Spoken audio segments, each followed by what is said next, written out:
So if you didn't know, DNA, the structure of DNA, was first produced or expressed by two gentlemen known as Francis Crick and James Watson. I have a picture here of them. Here they are. I'm not actually sure which one's which, but this was the first kind of model they produced of the we now know as the double helix. The James Watson and Francis Crick were quite an interesting pair, actually. Now, they didn't actually create any data of their own. They collected and analysed data that already existed, and they put them together in what this article describes as new and insightful ways, which I think is rather an interesting way of describing it. Now, some of the crucial data that they actually obtained came from a lady called Rosalind Franklin. Here she is. Now, she was known for doing, this is called Picture 51. Basically what it is it's called an X-ray crystallography picture.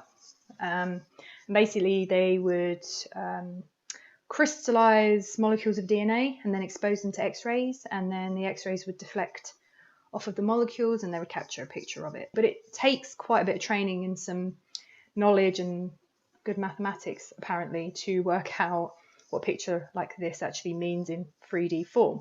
And she was currently doing that, and apparently she wasn't quite happy to then commit to DNA being a double helix or its actual definite structure, and she was still working on it. Well, she was paired up with someone called Wilkin, and Wilkin actually shared the pictures with Crick and Watson. They then used those images along with other information like the different amino acids that are found in DNA, and then they used that information to kind of work out that it was a helix formation, because apparently they'd worked on other structures that were also helix formations. But really rather quite interesting is when they gathered all this data without Franklin's knowledge, they then took the information they had and their idea of what it might look like to Francis Crick's wife, who was called Odile. Odile Crick was actually an art student in Vienna during the Nazi occupation of Austria, and then she finished her art studies at St Martin's in London. So she was an artist, and so they asked her to draw up, I suppose, a visual representation of what this helix might look like. This is the original picture.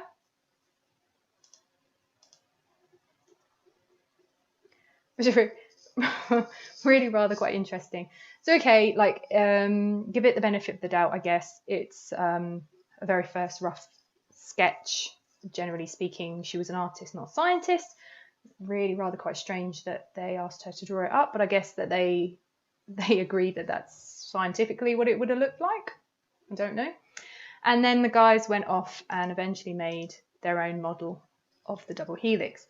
When they had discovered the data kind of proved that this structure existed, or what they believed it to look like, they went off to a place called the Eagle in Cambridge, which is a pub, and declared as they stormed in that they had discovered the secret of life. I've actually been to this pub, this is, like I say, in Cambridge.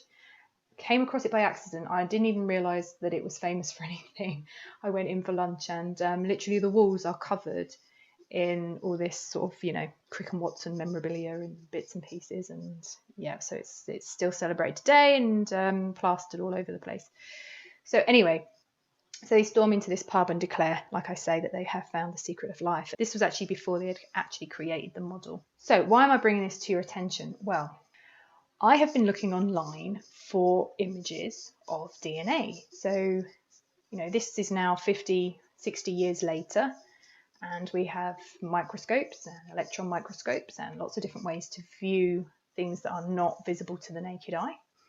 And so I came across several images from electron microscopes and lots of computerized images, as you can see. This apparently is DNA molecule, but of course there's no double helix definition there, as we have all grown up to know it as. This article was put out in 2012.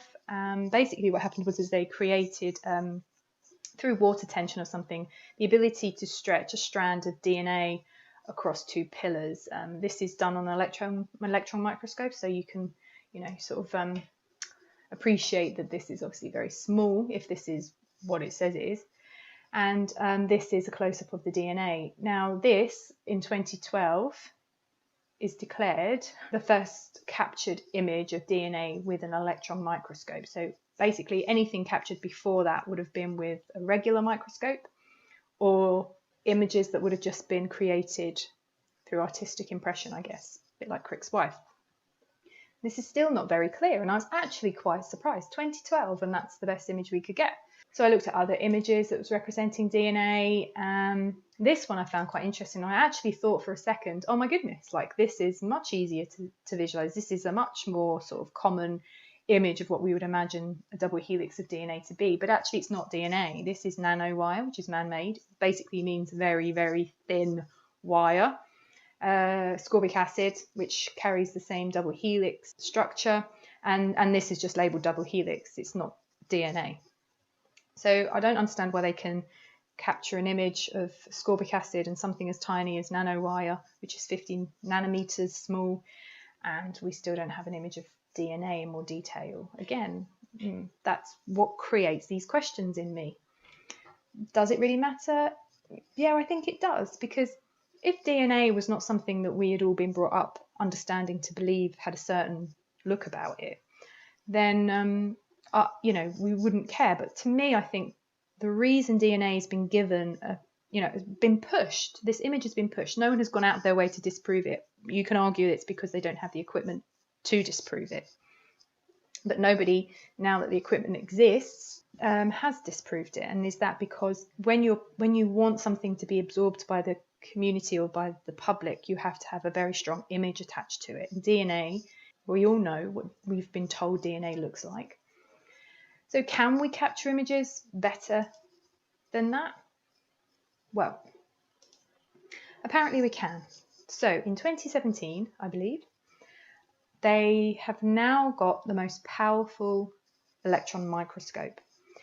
It can make images to the resolution of half the width of a hydrogen atom. Okay, so just to get this in your head. So a nanometer is 10 times smaller than the width of your DNA. Okay, so DNA is 10 times bigger than a nanometer. But a nanometer is 10 times bigger than the size of an atom. So DNA in comparison to an atom is, I think it works out 100 times bigger, which would make sense, because obviously DNA is made up of proteins, and proteins are made up of atoms, so atoms in themselves are going to be smaller than the structure of DNA. So this powerful microscope can make images to the resolution of half the width of a hydrogen atom. So why can it not take a picture of DNA, or why is it not being used for DNA? And it hasn't. They're taking images of atoms, that's for sure, because one of the arguments was that DNA was too fragile to be used under an electron microscope of any great power. But if you can photograph, apparently, or take an image of an atom, which I should imagine is pretty fragile, you can take an image of DNA, and they haven't taken an image. There's nothing recent regarding DNA imagery. These apparently are images of real atoms. And then also what I found quite interesting is, so we don't have a true image of DNA. We have a structure that was assembled 60 odd years ago by two guys who stole other people's data, and was drawn up by their artistic wife.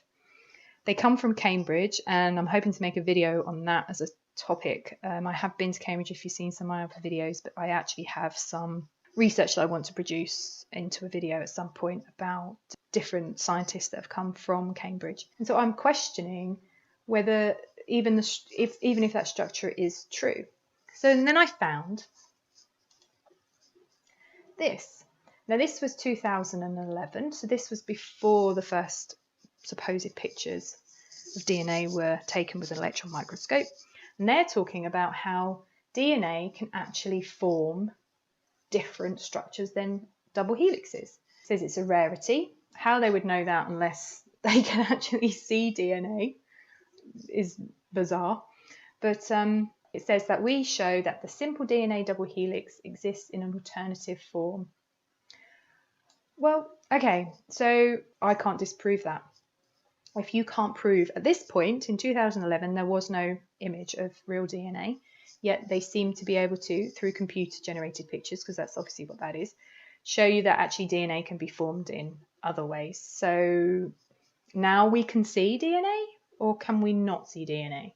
Are they doing it through the principles of how these different proteins work? And what I also quite enjoy is how all down the side here, I mean, this is astrobiology, exploring the solar system and beyond. So we have a nice little hint of evolution here, which leads me on to my next subject in this video, is how DNA has been a beautiful avenue to go down to help prove evolution. And I think that's part of the process. I think when evolution come along, it was absorbed by the science community and embraced. And it would do, it would be, because evolution kind of disproved, in theory, in people's minds, or gave them a gateway out of religion, and it was embraced. But up until the 1950s, or around about the time that they were trying to discover DNA, they had nothing to kind of back it up, nothing to prove it. So DNA came about, and like I said, I do believe that there is something within us that you and I would probably call DNA, but they had to have something that would give it a visualization for, Joe Bloggs on the street, something that we would all recognize, that can be pushed in our faces. You don't even have to understand what DNA is, you just see the image of it. This is why the structure of DNA was so important, and something had to be produced that we could all relate to. And it was latched onto evolution, always has been since. So I just want to show you some, just how DNA in this modern world is pushed on to us through and connected to evolution. So have a look at this video.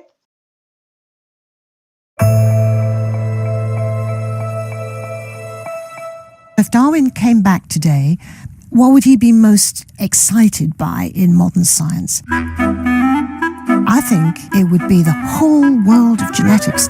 That's the answer to all the big questions he had. How does variation emerge, and how could that be transmitted? Let's return to our brown bears stranded in the Arctic to consider the impact of genetics on our understanding of evolution. Each bear is made up of cells, and if we take a brown bear cell and tunnel into its nucleus, we find DNA, the molecule with the genetic instructions for building, in this case, a brown bear, written in a 4-letter code. Now, the thing about DNA, it's not perfect. When it's copied, mistakes get made. Mutations, in other words, that sometimes affect an organism's traits and that sometimes can be passed from parent to offspring. So the variation at the heart of evolution, it's genetic variation. Slight differences in DNA that, for example, could make some bears a bit lighter in color, a bit more insulated against the cold, and a bit more capable of digesting fattier foods like seals. Evolution is essentially any change in the genetic composition of a population. Mutations are random, so they're not always helpful, but the bears with mutations that gave them some advantage for Arctic living survived and reproduced more often than bears without them. They passed the genes responsible for those adaptations onto their cubs.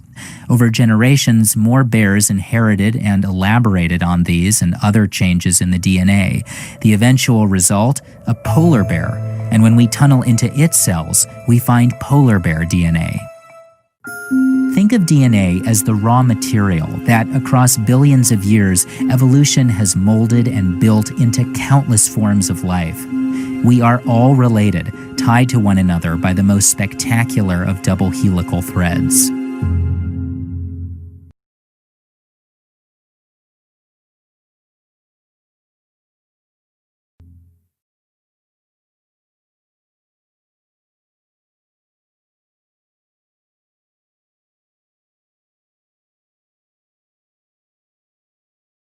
So as you can see, it's very interesting how they jump from things like adaptation to using the word evolution when it's not really the true definition of the word.